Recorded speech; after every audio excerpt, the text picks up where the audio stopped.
Hey, folks, welcome back. We're back in the tournament finals, and I'm joined once again by Maryland. Good afternoon, everyone. And I believe we are on turn 15. And what would you say the summary is? Where are we, Maryland? What's cooking?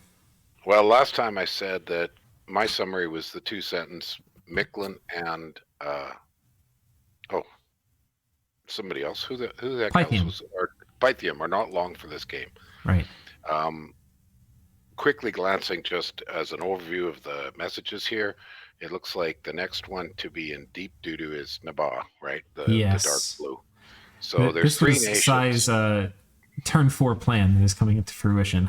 Yeah, and everybody seems to have joined in on his massive organized, well, not massive, but I mean, it's a 3v1, it looks like. So we got three nations that are going to struggle to still be in the game by turn 20.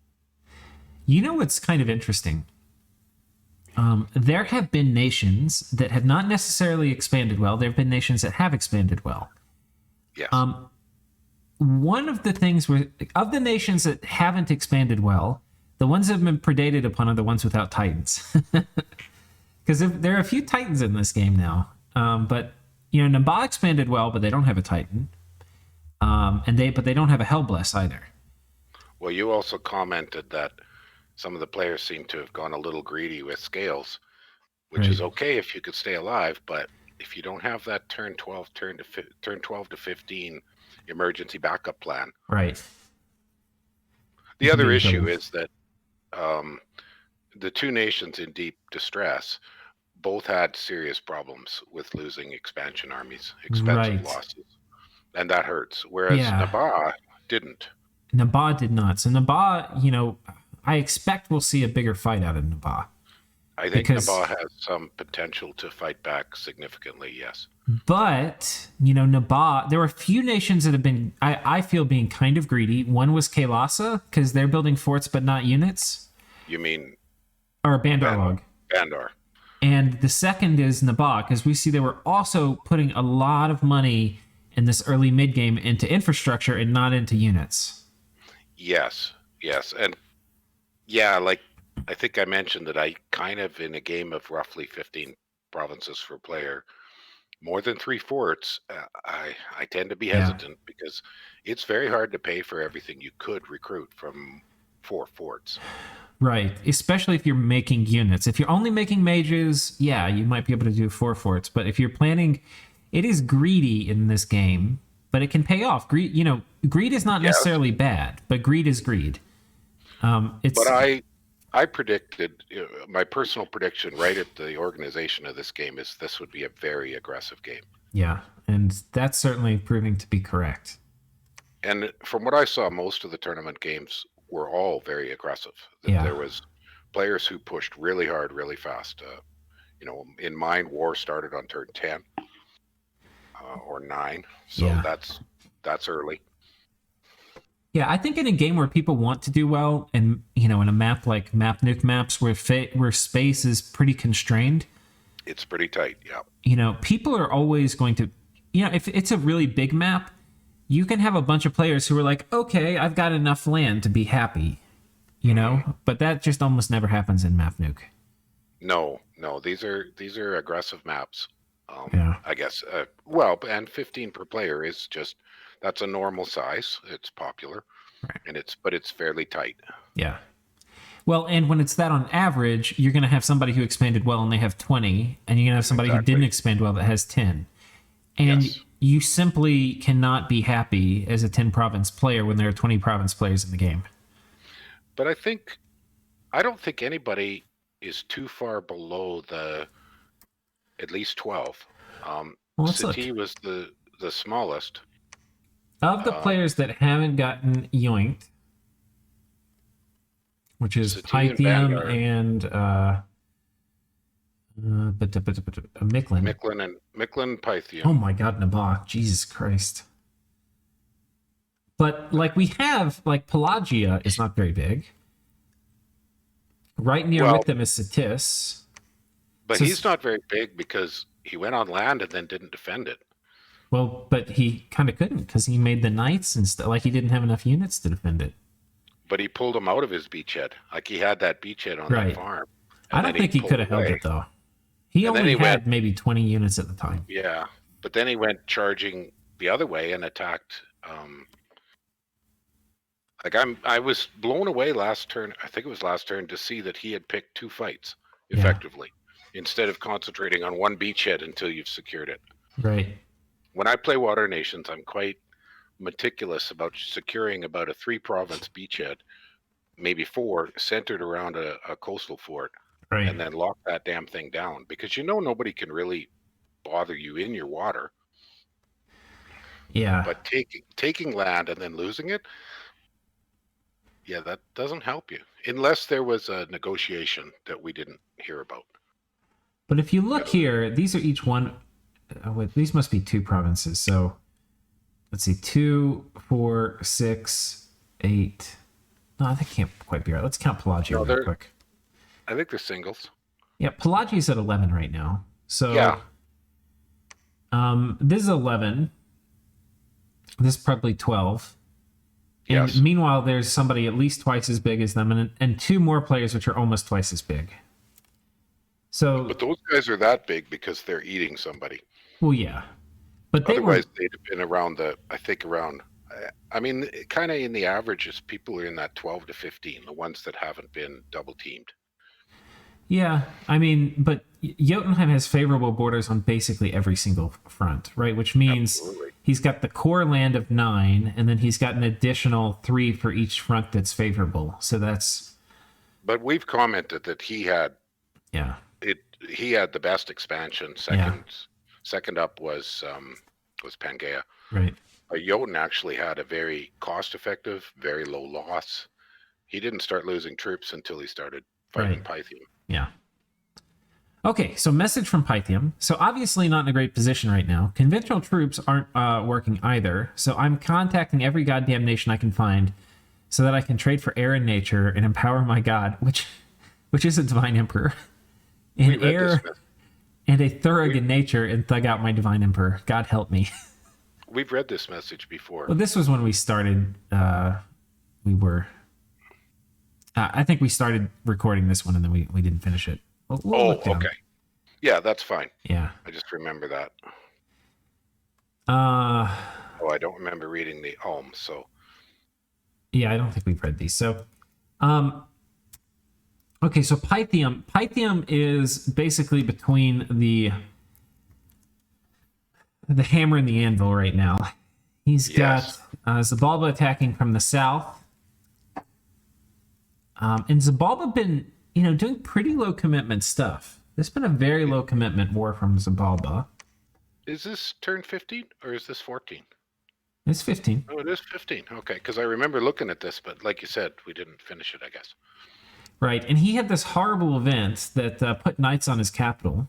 That's correct, and he did a good job of taking it back. Right, but now there's no province defense or not much, and so he just had 20 Bakemono come in here and knock these guys off. Yeah. And meanwhile, Van has moved in here, taking this. And I'm guessing he's in negative gold. That's why he couldn't put more PD on his capital. Yeah, he's going to be close.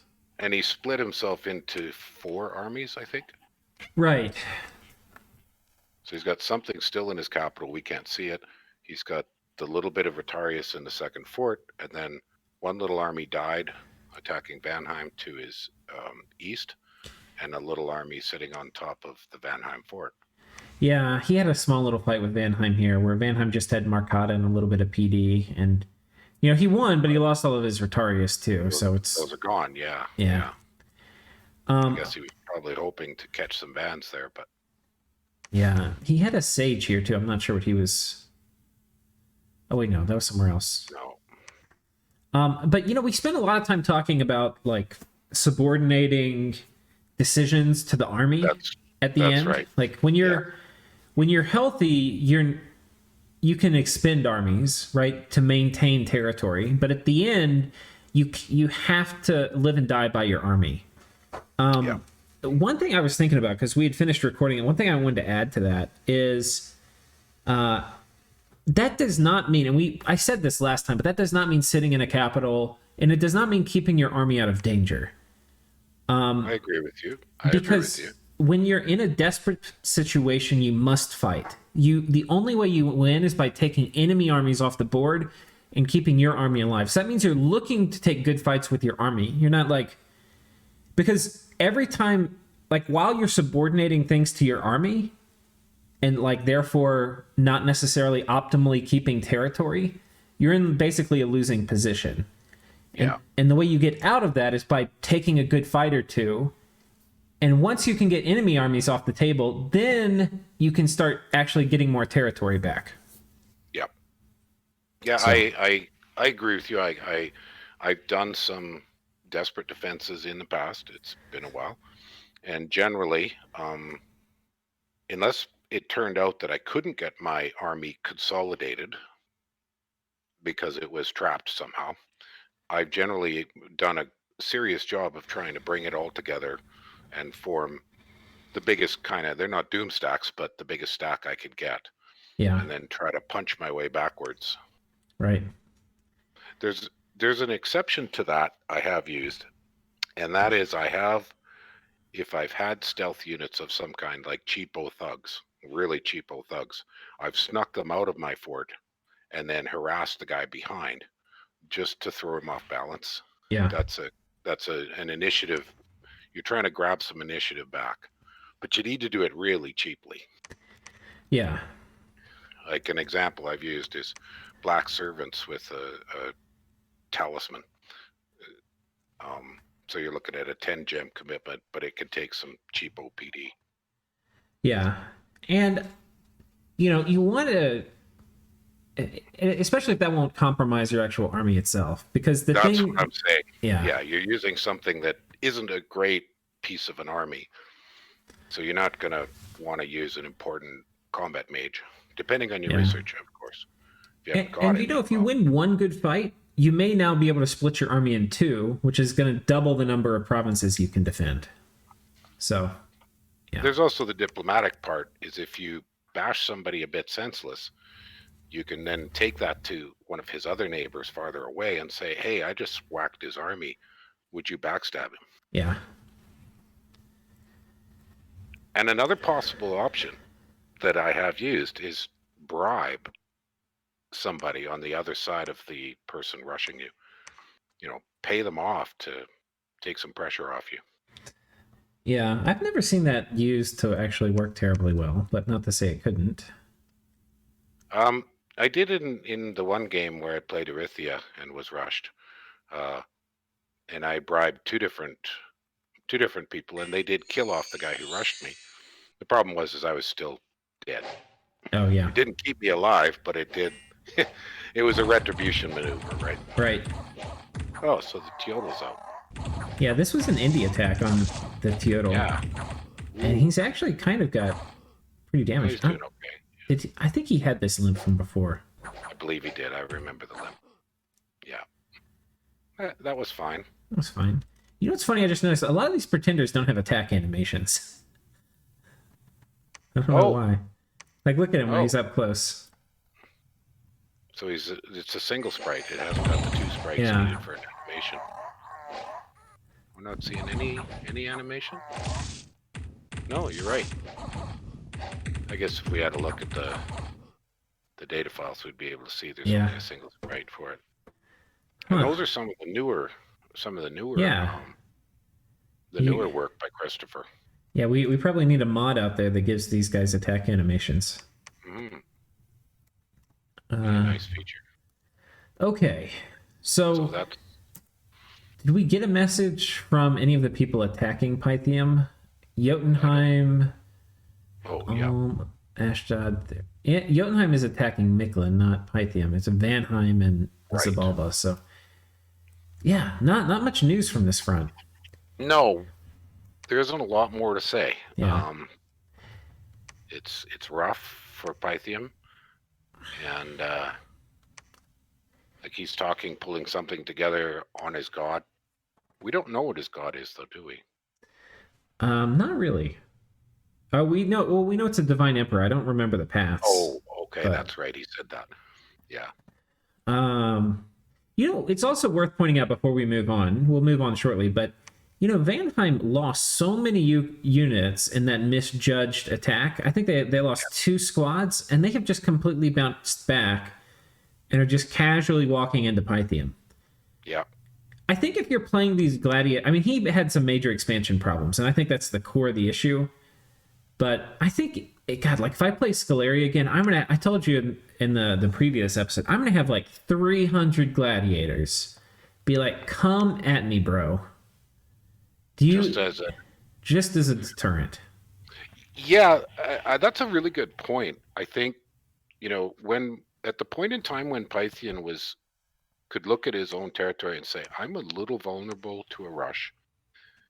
I should not use gladiators for expansion because I'm in the situation where I've got some aggressive neighbors, especially once Xibalba bumped him. Remember, that was 4 turns, that first little move or 5 turns ago, the first little move by Xibalba. Yeah. That's a warning that I'm going to need an aggressive attack force. Yeah. If you had proper, like, I think by the time, if he had expansion go well, he could have had 2 70-person armies of, like, Velites. Yeah. And then having, like, 50 or 60 Rotarius in the back as a retinue. That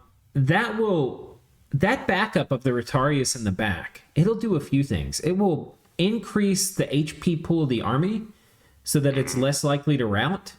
Yes. And then if you have a hard fight and you spin those guys, you're going to spin them real well. Yeah. So, anyway. Yeah. But, it all comes back to expansion for Pythium here. And not having a Titan. Okay. Let's move on. Yeah. Yeah. Well, if we look at that column, we've kind of covered the business for that column. All right, except Ashdod. Ashdod, yeah, but they're going to tell us some stuff. All right, we'll do Ashdod and we'll go back up to Ulm. So, okay. Slow expansion complete, starting to head west with Bless online. Oh, Bless online. Oh, so he had some incarnate. Oh boy, what the hell did he have? Which we'd like to see. Bless online. Ooh, awe. The rest of that is not incarnate. Right. Because we saw the rest. The awe is the part we hadn't seen before. Yep. Huh. Interesting. I mean, so he's got a Titan with a lot of fire. Awe's pretty expensive, right? Yeah, it's not terribly expensive. I think it's like 5 or 6, but it's not cheap. Yeah. Huh. Well, that's interesting. You don't see awe bless very often. No. It's probably it depends obviously on the morale of the troop. I think a lot of times it's like a 50% damage reduction for melee. Maybe like 40%. It's effective result. Yeah. Yeah. And I kind of missed, who was he attacking there that we just looked at? Oh, was he attacking let's take a look. Yeah, he went and attacked Naba. It looks like just killed some PD. Yeah, Naba got they got invited to a party with lots of gentlemen that were very interested in them. And his luck kicks in, he said. Notice the gold mine on the swamp I just took? No. Yeah. Oh, okay. So his luck is working for him now. And he's got shaman. Yep. That's a nice result. Addendum, in all things balance, the luck swamp gold is all great and all, but with 2 shaman with such a low unit composition, I was unlucky. They spammed curse prettily though, so half of my anakites are now cursed. Yeah. That's pretty funny. Well, that's what you expect. That's not yeah. That's why you don't take lizards with your god. Yeah, it's nice to and a third one. 3-way attack on the beginning this next turn, I guess this turn, I don't know. Agartha will get the cap, pan the northwest, me the east, including that fort going up on 197. Also trading Agartha, 25 for 20 Earth. Presumably Magma Children for him and Hammers for me. Also 7 Nature for Pythium for some Death and Astral. Okay. So Pythium has successfully done some negotiations. Right. For the Wonder Thug. Mm-hmm. Well, yeah, so he already made 2 pushes. And that fort, I gather he's talking that fort just immediately west of his small army. Yeah. The Naba fort. Well, that'll be nice. And if he gets there right away, it will still be easy to siege. Oh my gosh. I feel like, okay, let's look at everybody who's messaging about this new Naba thing and let's talk about it. I think that's it, isn't it? That's it. Because we haven't got a message from Pan or Agartha this turn. Okay, so let's see what happens. What they're doing. Well, there's one of those white center armies. We were wondering where they were. And just a little one. There's some details in this script. He went bless, attack, bless, and then advance and cast spells, I think. I've seen other Pan players use advance and cast on the centaurs. Yeah. Quite a bit. But, I mean, this was like, what, 13 PD or something? And then, I mean, nothing close. White Centaur, they are not invulnerable to PD because they don't have super high protection. You know, they don't have regen. They're not going to be able to just mulch through hordes and hordes, but they really need to be overwhelmed by PD for it to be effective. Well, and that's quite a big one. I mean, 23 White Centaurs is a good size. Yeah. So he's split himself, and he's also attacked in such a way as leaving some bits behind. Right. So this is his siege force. So he's added a bunch of miscellaneous. Okay.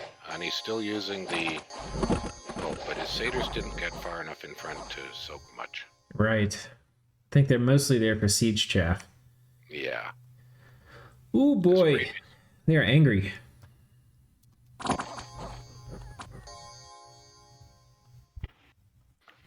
Well, this is, the quality of scripting I would expect from the players that I know, yeah. And Agartha, so he got the Shard Guard up here faster than I thought he would.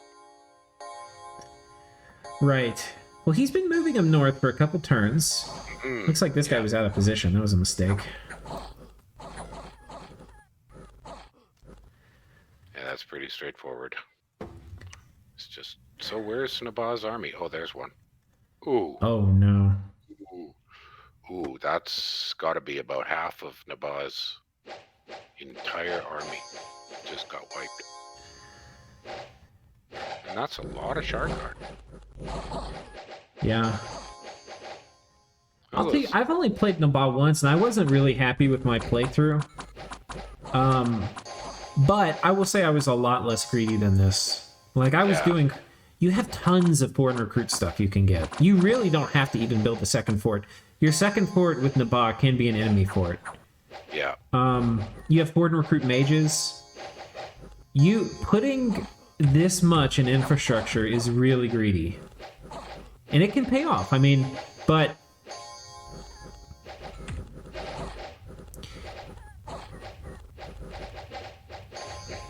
So I just noticed that those little free spawn hawks, or the birds the camel riders create, that did potentially help him a bit by breaking up the front line of the Shard Guard. Yeah. But he wasn't really able to capitalize on it. Yeah. I'm tempted to say that leaving the camel riders shooting didn't do him much good. Oh, you were thinking maybe they should have attacked? Well, maybe. I'm not sure. It's just that they're not really, their bows aren't penetrating that I can see. Does he? I don't think he has fire resistance here. I don't know if Naba is going to be able to get flaming arrows, but if he has flaming arrows, that would make a big difference for this particular fight. That would make a significant difference. I'm just not seeing an awful lot of arrow penetration. Well, maybe a little more than I thought. Well, let's see how many they killed. Okay, they killed 4. I mean, the archers killed probably more with their stuff than the melee guys did. Yeah, but I'm just wondering if he'd had the two lines hit at the same time, like, I don't know. Yeah. This is tough. I don't know what else Naba really could have done.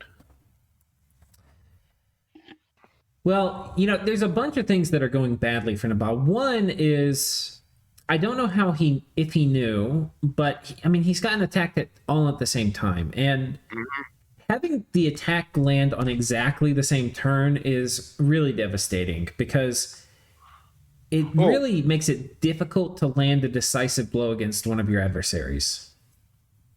I should also comment, I was commenting that it didn't seem like the right script against Shardguard, but then he maybe didn't know that was happening. Although Right. the Shardguard were all sitting there. It's not like you can hide where they're moving. Right. Yeah.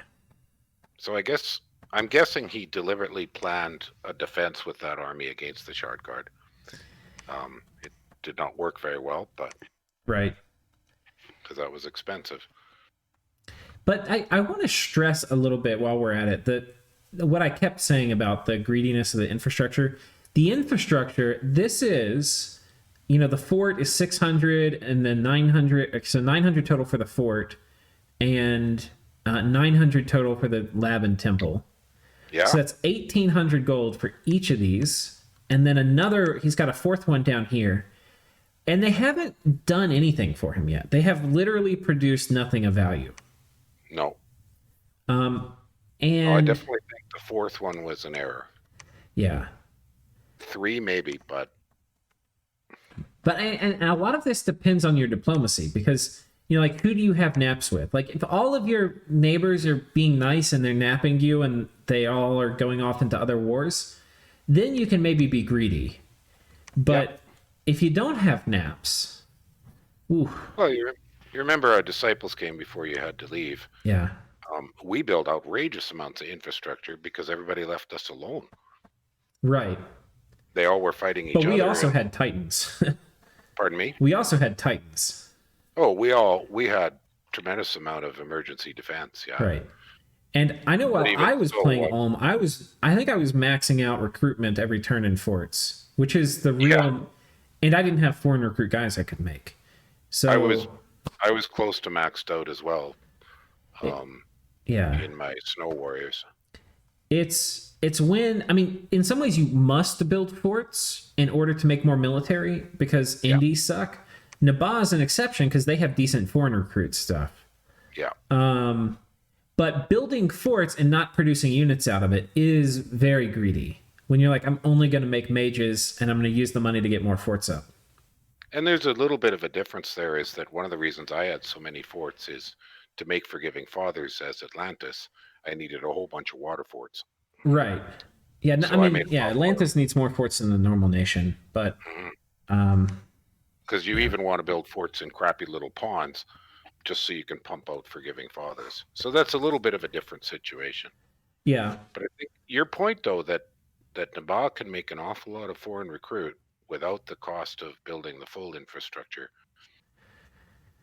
Most nations foreign recruit are well served by going for the cheapest way to produce the units they need, the units and the magi. So Xibalba in this case in this game, and Naba and and look, it is great to be greedy when you can, but clearly he didn't have naps with many or any of his neighbors. Sure doesn't look like he secured his borders. No. Right. So maybe not a great time to be greedy. Yeah, except maybe with So what do you do this turn, Maryland? Let's say you're Naba. Oh man. I think all the Pangaea stuff is undefendable right now. If I'm being attacked from 3 different directions, I'd probably just burn everything. I'd be even tempted to burn down my capital. And then just put my whole army together and have it run around as a spoiler. Because I would call myself dead. I don't think there's a defense available here. Well, there's some things. I think this province, I don't know what kind of PD he gets. This is a very likely attack for Agartha to like consolidate here, then go on the capital. Having an army in the capital and not having this army consolidated, I would not expect this army to move here. There's a chance that this army moves here and this army moves here. In which case, if they divide up, then you can have your army go here and kill this small one. Either way, there's going to be an Agartha force going here, most likely. Or it could be a Pangaea force. Well, we happen to know that it'll be Agartha attacking that mountain. Right here? Yeah, but I don't think Naba does. So he doesn't know if he's got a script and prepare for 25 white centaurs, or if he's got a script and prepare for Shardguard. Oh, was that in the message or something? Yeah, I think the message from the one from Ashdod sort of indicated who's going where. So, yeah, Agartha will do the cap, Pan the northwest, and he's the east. Okay, well, I don't know if it indicated, but either way, even if Pan comes here, it doesn't necessarily matter. If, like, you have to, when you're in a desperate situation, you have to take fights, right? So if you know where the enemy's going to go and you have all of your forces there, like this is all he has left, you take a fight here, I think. Yeah, yeah. So, I don't know. That's the only move I can think of, but I can't think of any way to save any of this. No. And I can't think of a... I guess you could... This is another move that's extremely likely. Something's coming on top of this. Yeah, I'd definitely be burning that one. Because he's got no way to get enough anything there in time. Yeah. If he had the ability to kill... Because he's probably going to... I think the move... Okay, it's hard to know the move. Either the greedy move from Ashdod would be to take this and to take this. Mm-hmm. The not greedy move is to take this with both squads. Just siege that fort. Right. Let's see. Unless I'm mistaking it, Naba has no way to get an army onto that fort. Yeah. Like he can't get his capital army there. Yeah, I don't think he can. So all he could do is like a PD dump. Mm-hmm. Well, that's not going to stop Anakites. Yeah, it would have to be an absurd PD dump, which I don't think he can manage. So then I think you're right. But you can't burn the fort the same turn it's being taken. That's correct. So you might not have time. So I think this is just basically sacrificed. Yeah. And this is sacrificed. You know, it's interesting, and it's on us too, because I don't think we figured this out the previous turn, but like you have to, if you think about it from the Naba position, like, okay, what if something like this were to happen? Like, of course these players should do it. Where it's like Naba didn't have sufficient deterrent to keep other players from doing things that would have been in their best interest. Well, it seems to me that the defense, the viable defense for this situation had to have been put in place 4 or 5 turns ago. Either a diplomatic preparation or some serious thugging if he's got that capability. I just don't know that nation very well, but... These are all things very hard to thug against. Anakites, Shardguard, and White Centaur are very hard to build early game thugs for. They're hard to use a Titan against, you know? Yeah. It's a tough one. But, yeah, I mean... Yeah. I mean, he's pretty darn checkmated. I think this is the only move I see for him right now. And that's basically, let's make them pay versus a serious effort to stay alive. Well, yeah, I mean, the problem is he doesn't, like, where's his army? He's lost this part of it. But, like... It gets down the reason, like, he's almost in a more desperate situation than Pythium now. They're all in it, but equally disparate. Yeah, but they've lost their armies. Like, when you don't have an army, like, what do your forts matter? You know? Well, you can't hold them up, right? I mean, I guess. Yeah, and he doesn't have the ability to make an army. Maybe he could make a bunch of stealthy dudes in here, this fort, and sneak them out. I guess the other option, and I wish I knew the nation a little better, is spend every gem he has to summon up something. chaff or junk or whatever, depending on his research. There's no point holding on to any gems now. So you might as well use every single gem you've got on whatever you can possibly do. You know, the other thing that I think you might be able to do, and this happened a lot in the last Bosmos, that big, huge modded game we're playing. But people, when they got in, which I hadn't really seen before, but people, I think part of it is because in the bigger game with more players, there's more like gem and commerce kind of trading. But trading all your gems for gold, and then you can do huge PD dumps. Yeah, that's not a bad idea. If somebody will buy them. Yeah. Well, and if you don't have the research to put them into anything, if you haven't got any conjuration or any construction, or maybe enchantment, depending on your, well, not with his pass, but if you really haven't got anything to put the gems into, you might as well sell them off. Right. Which a lot of times is the case early. It's really hard to have good gem investments this early in the game. Yeah. There's a few low-lying fruit that I'm fond of, but there's not very many. Yeah. There's a couple in enchantment for death gems that are good enough to give you something to hold lines and, keep those camel riders alive a little longer. And but basically he's fire, air, and a bit of earth.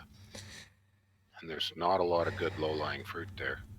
It'll be interesting to see what research he has. If he could get like Legion or Strength of Giants on a big PD dump, that could make a big difference. Yeah. Although, I'm just looking over his mage list. It looks like he's pretty challenged to get Earth 3. Well, you only technically need Earth 1 if you also have Conjuration 3. If he does. Yeah. But then in Conjuration... Now, what about his... I'm just going to have a quick look at his national spells. Is there anything really tasty here? He's got there's Pride some of evocation Lions. Stuff. I'm just looking at the really low level. But the lowest is Conjuration 3 and 4. It's doubtful he has 4. Right. That gets him the Djinns. Yeah, and those honestly aren't going to be great here because these guys all have magic weapons. Yeah. But all of his other These guys have Spirit Sight too? All his other nationals have those significantly or much higher research requirements. So nationals aren't going to help him a great deal. Yeah. And then in low level, so if I just... There just aren't a whole heck of a lot. So let's look up just possibilities for conjuration up to 3. So he could have small elementals, and that's a good use of gems. He could have Call of the Winds, which is mostly just harassment. Yeah. And he could very well have Conjuration 3 because for the power spells, I mean, he'd be wanting power spells. Yeah. So Conjuration 3 would be pretty good for him. Like Conjuration 3, Enchantment 3, I think would be the best early game stuff for him to have right now.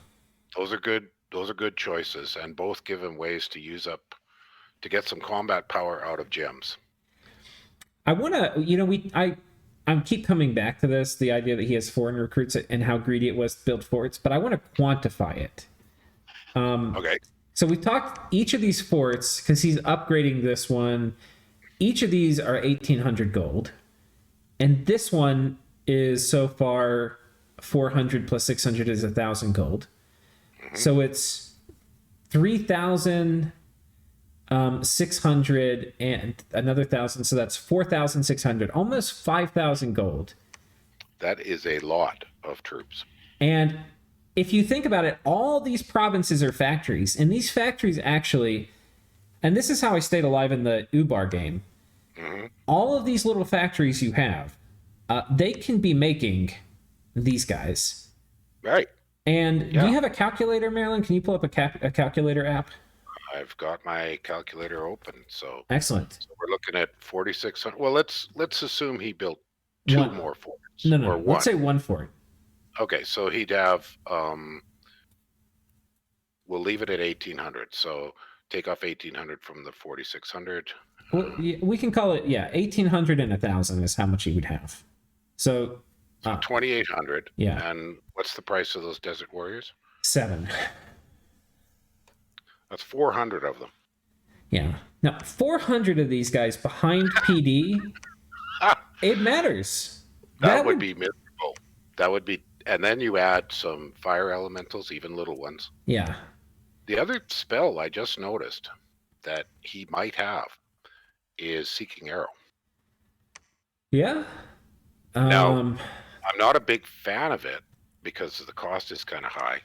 But when you see armies being led by just one or two guys and they're human size, it would be very effective against Agartha. and Limited effectiveness against Pangaea. tougher because the centaurs are more like they're 18 hit points or something. And they can go stealthy, which dodges it. So. But it could put a kink into Agartha. It wouldn't do hardly anything towards the Ashdod horde. Yeah. But Seeking Arrow, if he's sitting on a bunch of, because I'm not very fond of little air elementals. I don't find it very effective, but little fire aren't bad if somebody doesn't have fire resist. Yeah. The other thing is everybody was saying that he's being greedy. Now because in the messages to us, they're saying it's too greedy to take these scales.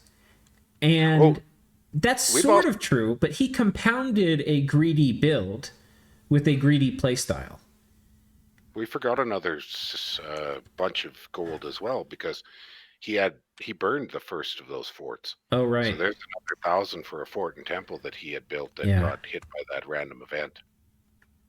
Yeah, so he could have had a big army. Imagine if he had 200 of these desert warriors over here and 200 over here.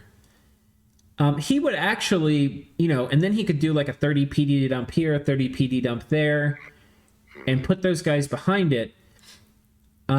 Those also would be great negotiators for peace. Like people, when the reason he's getting attacked is because people think he was greedy and they think this is going to be free land.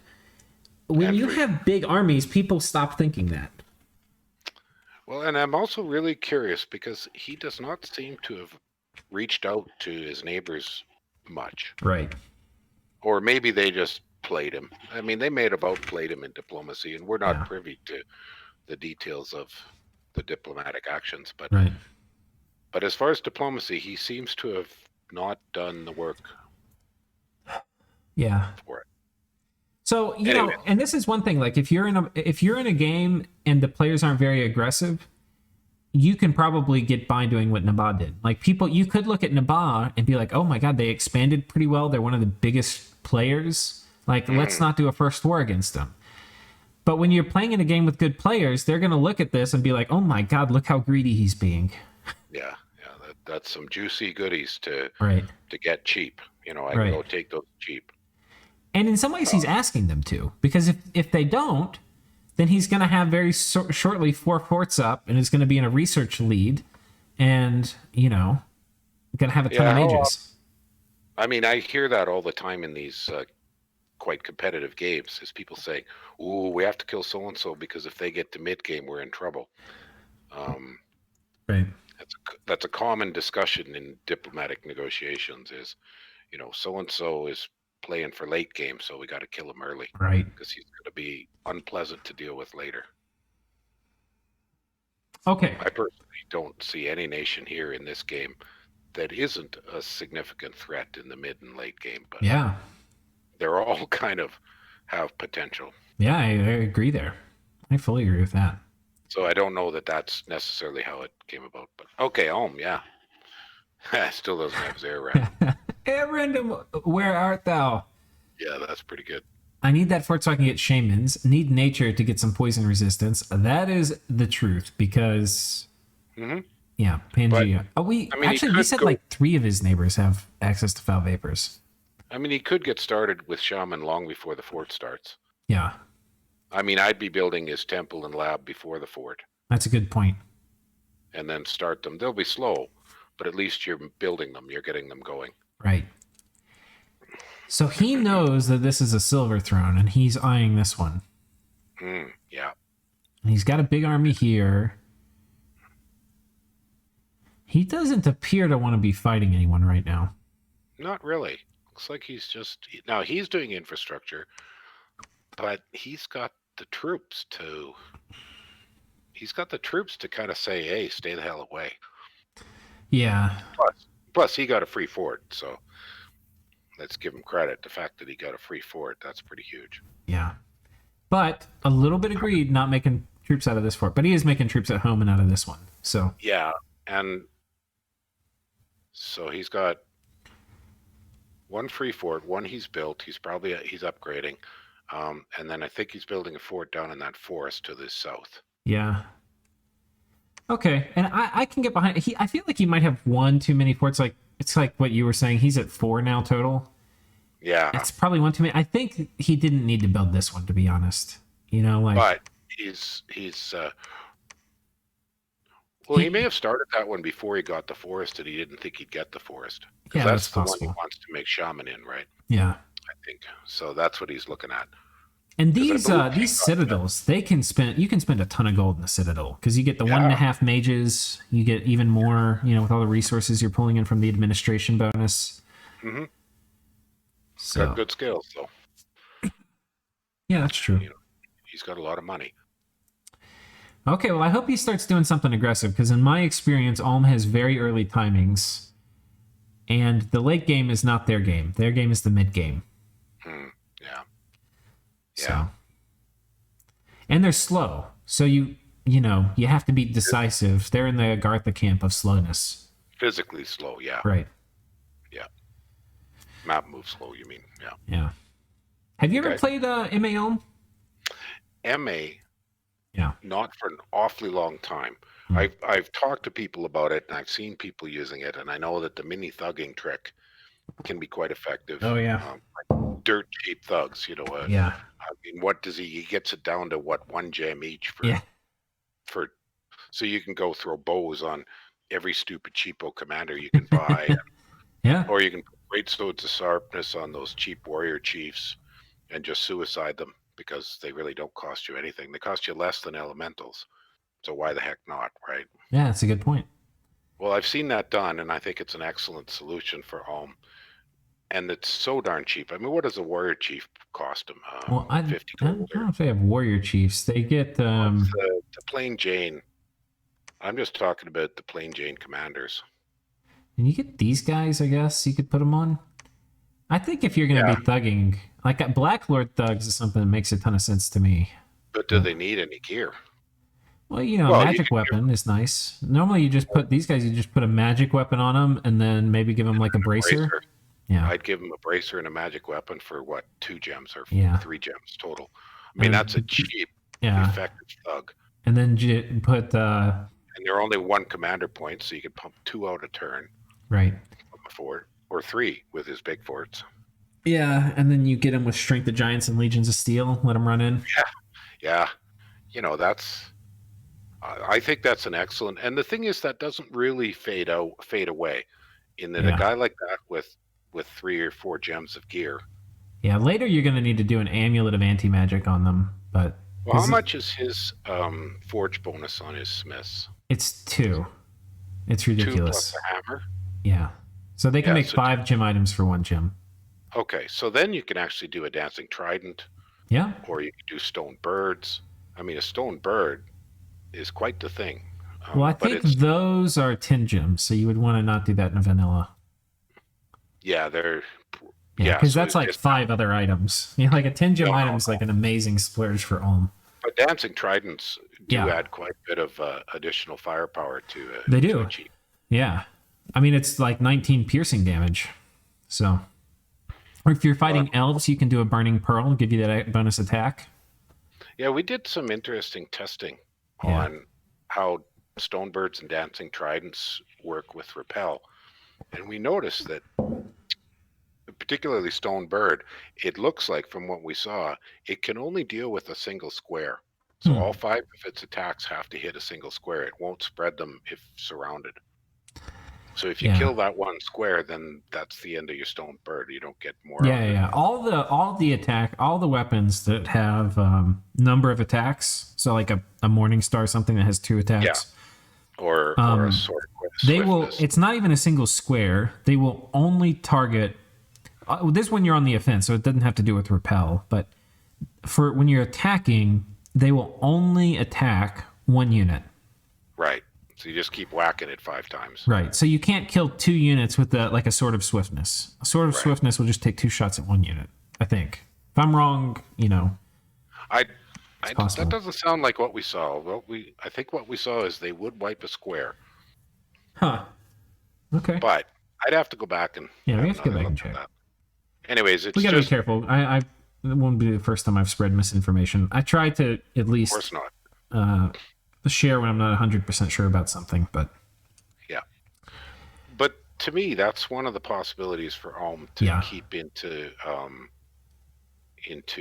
mid-late game power. Is various. I mean, just take advantage of his dirt cheap forging to pour huge amounts of items out.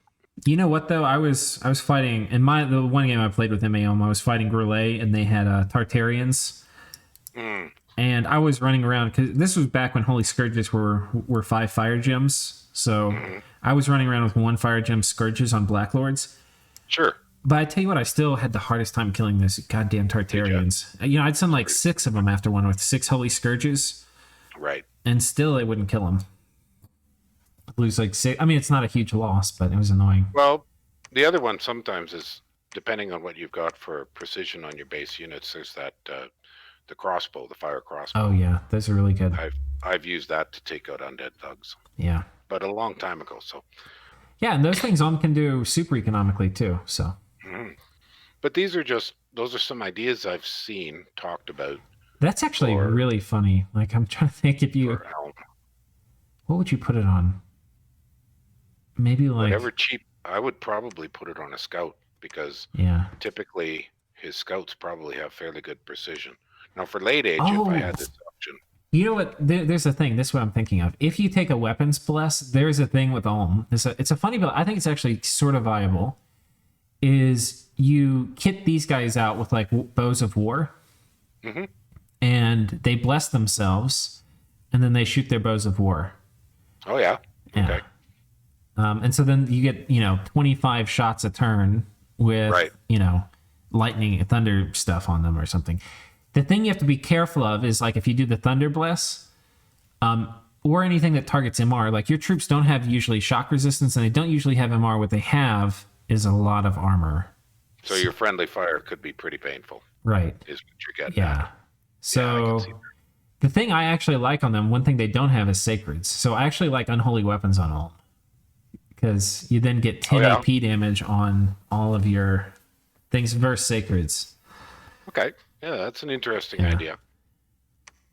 Okay. But sitting there with, he's got low-level pass and not a heck of a lot of pass in his national magi. So you got to kind of try to leverage something. Yeah. I also would be like, I don't remember if we looked at his blast, but I'd be, and do we know what his pretender is? Yeah, we saw him last episode. He got the Titan out. That's the air earth one we figured was the one he has. It doesn't help his diversity a whole heck of a lot. Yeah, it'll be interesting to see. Hopefully he goes to war soon. I want to see this Titan in action. I want to see his armies in action. Anyway, that's all. Let's go to Jotunheim. This turn, I finally had a look at the Wolf Rider commander's morale. Now I understand. Mictlan must be pretty demoralized.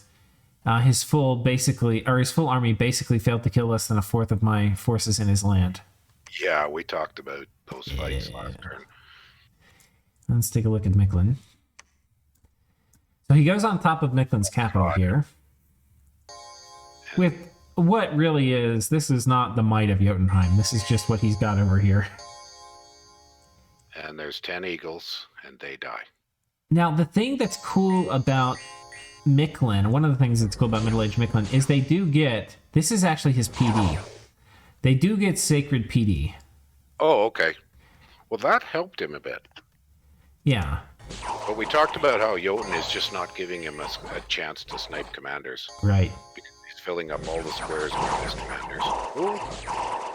Which makes this, especially this build with charged body, imagine if you did like an 80 PD dump on a fort, which is immensely wasteful. But imagine if you did it, and you have somebody doing Divine Blessing. Every time you have 8, it would probably be 60-something eagles with charged bodies that go and jump in. Yeah. That's significant.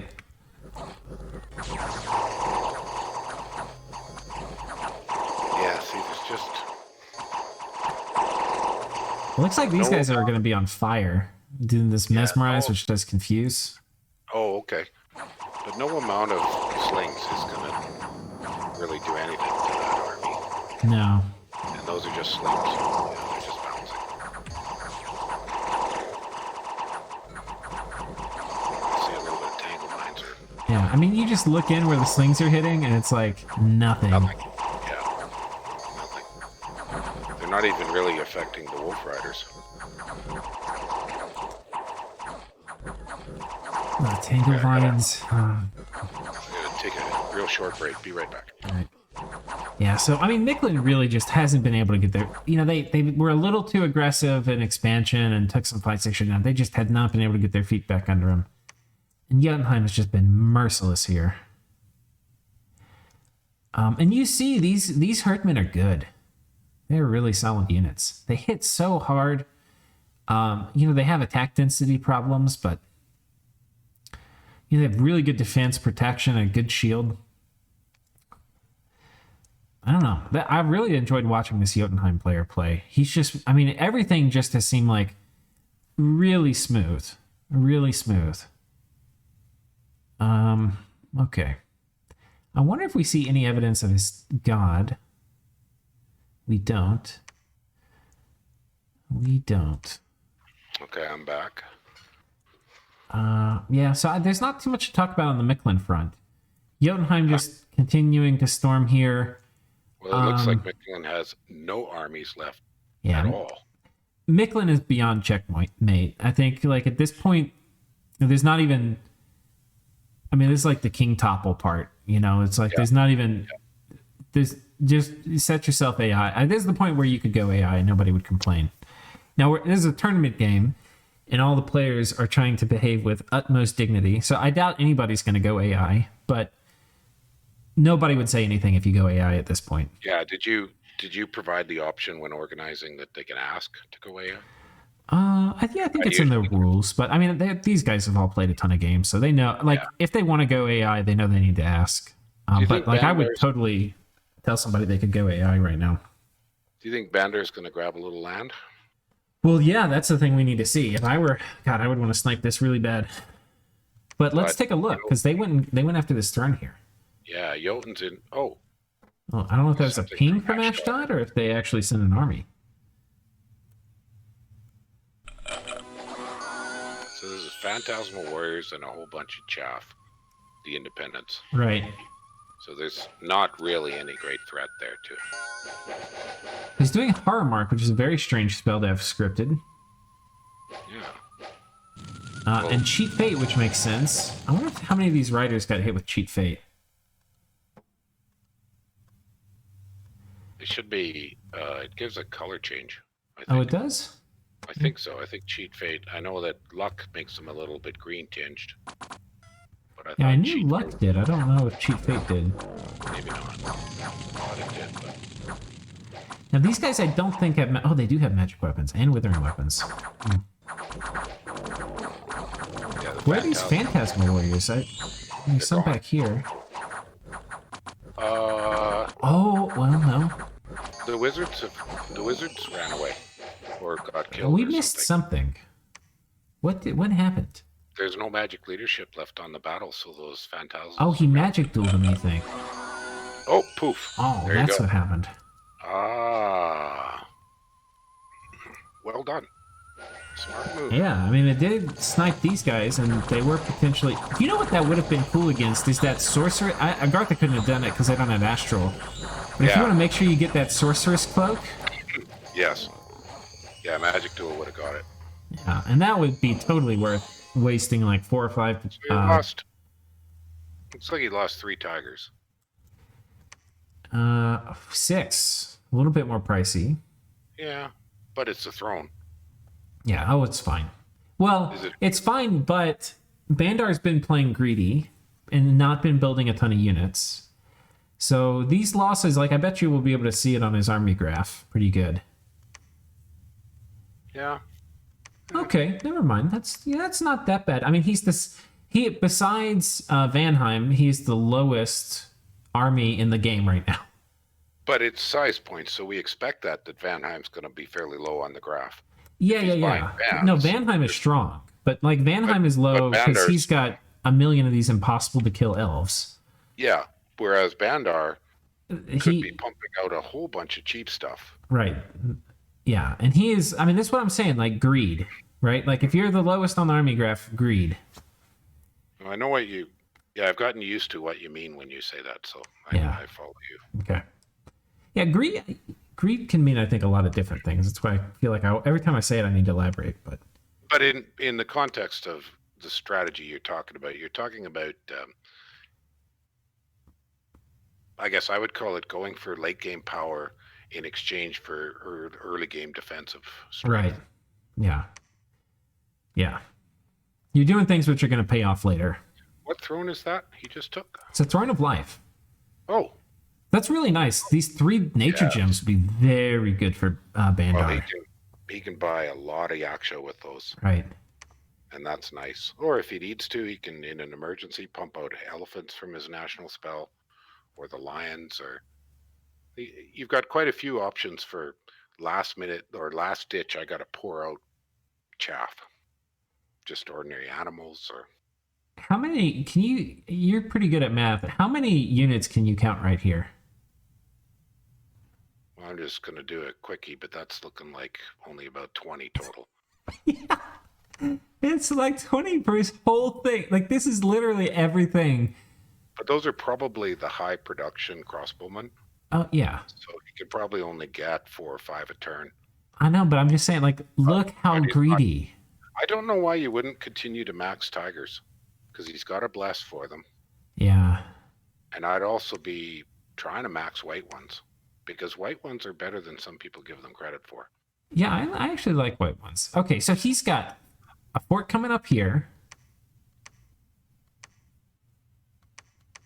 He'll probably Where is he spending his money, Marilyn? I need help. He's been a lab here to get Jade Amazons, Yes. which is good. That's cheap. 1 lab. Okay, 500 gold. Uh, 4. Now, he's not as big as Naba, but it's almost like he's trying to do the exact same thing Naba did, but he just doesn't have as much money, so he's doing it more slowly. what happened with the Sea Dogs? Is that an independent attack, and who did they attack? This was Azat's Oh, from. he might have had a fort going up there. Oh, he didn't have a commander, so. Oh, no, he didn't then. Okay. So he has 1 fort, a lab. I don't know what he's doing. I don't know what he's doing with his gold. Let's see what his gold is. It's pretty low. Oh, it's pretty low. Yeah. So he just didn't get high gold provinces. He's got, because his size is okay.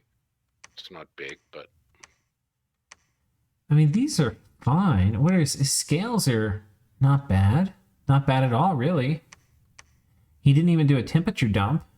it's a turmoil luck. So I feel like he should have more money. I don't know what's been going on. yeah, he seems, because he's sitting at, that looks like 14 to me. Huh.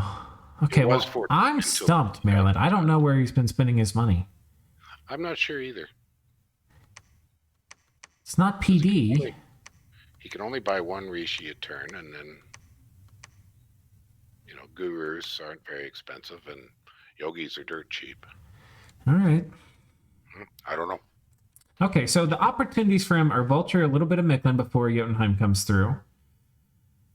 I don't think he can pick a fight. I don't think he's strong enough to. One of the things I try to do when I go to war is either I'm gonna sometimes I'll rush somebody before I have a solid defense for if somebody else attacks me. But that's when I'm playing a really strong nation, like a nation that can do that, because give me 2 more turns and I'm going to have enough stuff to defend a flank. Yeah. But if I'm not doing that, a lot of times I want to have, and I'm not saying this is the right way to play, I'm just saying it's a way to play, is I want to have stuff to defend a flank. But Bandar is so far away from having enough stuff to win a war and to protect a flank that I don't even know if he could do anything aggressive. Yeah. Like you said, I agree with you that I'm not sure why he's not buying troops. Yeah.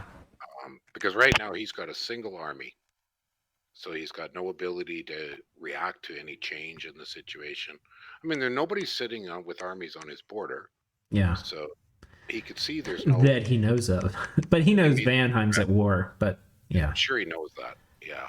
But he's got... I can't remember how much stealthy stuff Vanarus gets. Well, he's they do. The Oathbound are stealthy? And that's what he's been using. And he's been using some of the chuds.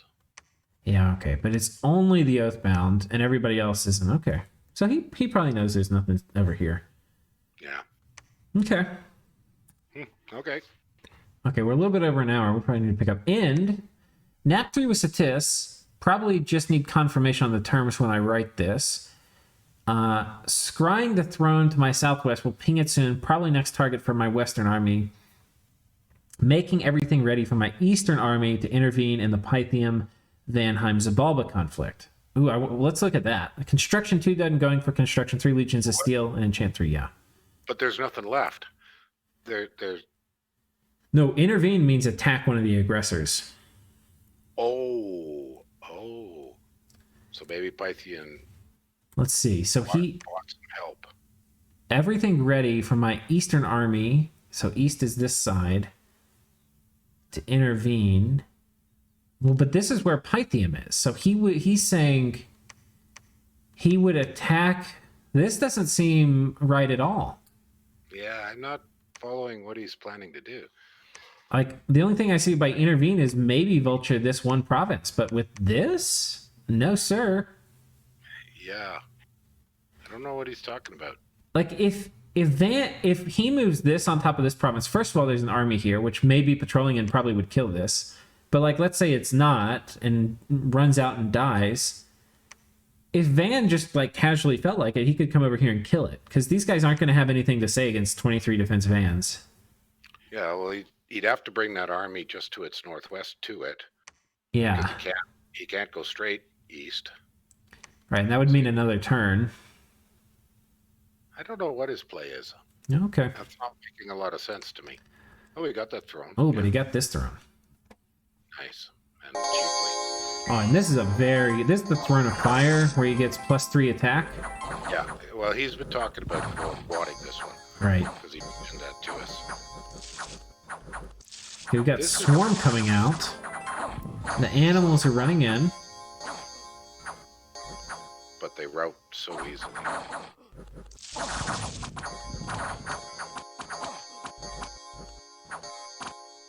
Now those are the size 3 boars, so they could have been... Oh, he's earthquaking them. That's pretty significant. And now they're running. Yeah. The Vine shouldn't even be able to touch him. The Shamblers die quickly, but could do some damage. Yeah, I mean, this is just an assembly line of death. Yeah. Yeah. These end troops, very solid. I'm kind of interested. Okay, he's spamming Claim Life. I'm interested if he did any buffing at the beginning. Let's take a look. I didn't see any. Fanaticism went off. That's if you have... he's probably got Prester John here. A Holy 4, yeah. The Prophet, yeah. Yeah. Okay. So Fanaticism, And so Claim Life, okay. Earth Meld. So no, we didn't... Wait, okay, yeah. He said he just got Construction 2, headed for Construction 3, which is Legions of Steel, and then Strength of Giants. But does not have it yet. Okay. I mean, look how clean that is, Maryland. Boy, that was cheap. He lost one independent. I mean, cheap. Really cheap. I mean, I'm sure he's got a fair number of afflictions. Yeah. But it was a good move. Yeah. Good move on his part. All right, let's finish these columns. I feel like we did more philosophizing this time. We've talked all this, talked all that. Uruk. Okay, we've talked this column. Satis. Oh, my favorite. We haven't done Satis yet. So he took out those barbarians with just Sobex. That's good. That worked well. Oh no, they're not barbarians. They're deer tribe. Why? Yeah. These guys are good once you get...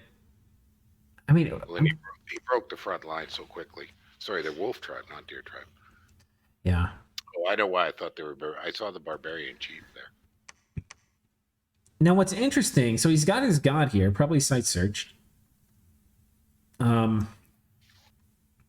Pelagia not looking to do much about this. No, I don't know what Pelagia is doing. What I don't know is if they've made an agreement where Satis is like, okay, we're going to let you have this, but don't. Well, that's what I kind of predicted, or when we first early on in this session or today's cast, is I said maybe he made a deal with Satis for that farmland. Yeah. And that's why because he took his amphibious troops out of that farmland and sent them south, bumped against the farm that Pan owns, bounced off it, and now he's building forts and doing infrastructure, and he doesn't really have any significant beachhead anymore. Yeah. So where is he going to go next? If he knows the situation, there's a bit of a soft underbelly in Jotun available. Yeah. He'd have to move pretty quick because he needs to move before Jotun is freed up, like before they finish off Mictlan. Yeah. I mean, I think if you're Pelagia, you probably don't want to go after the biggest player without a coalition. Mm-hmm. But unless he just does submarine raids, grabs a little gold, goes back in the water, just being a nuisance. Yeah, he could do that.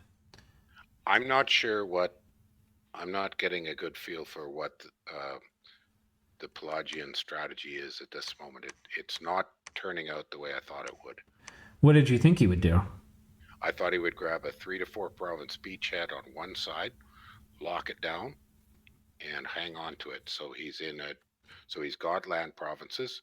So when he first moved up to that farm north of his capital, I thought he would try to grab that territory, those 3. Probably wouldn't want to move farther north and then hang on to it, lock it down.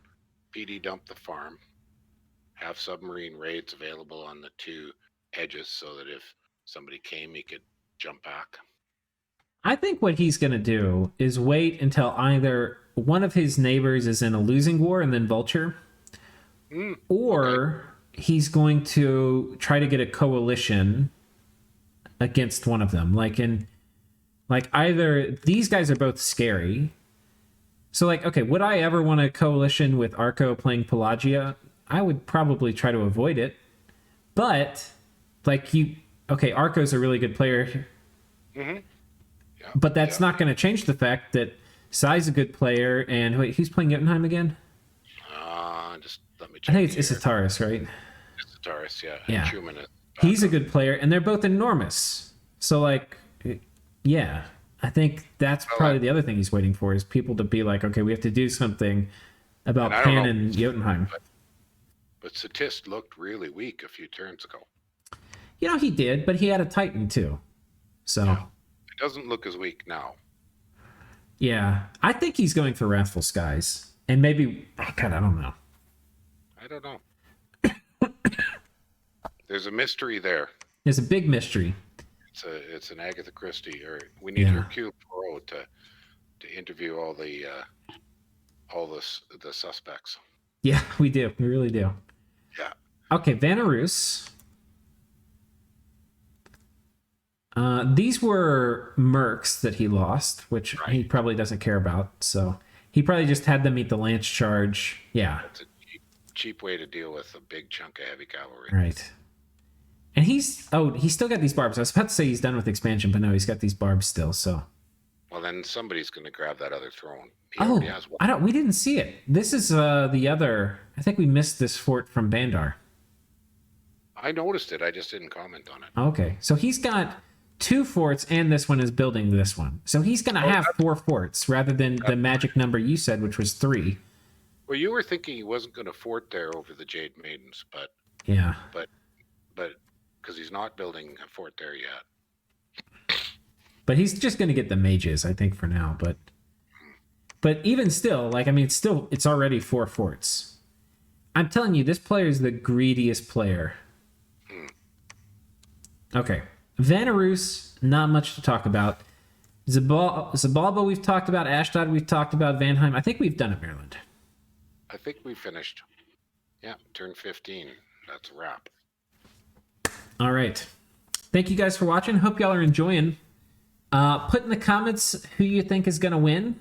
We have a pool going, but you know, back at my Discord channel, so people voted. Yeah, I'm not voting in the pool. I don't think that would be fair. Right. But by the time you see this video, it's going to be too late to sign up in the pool. But you can put in the comments based on the game state right now. Who do you think is gonna win? Right on. All right. Thank you, Maryland, for joining me. Thank you. Have a good day, everybody.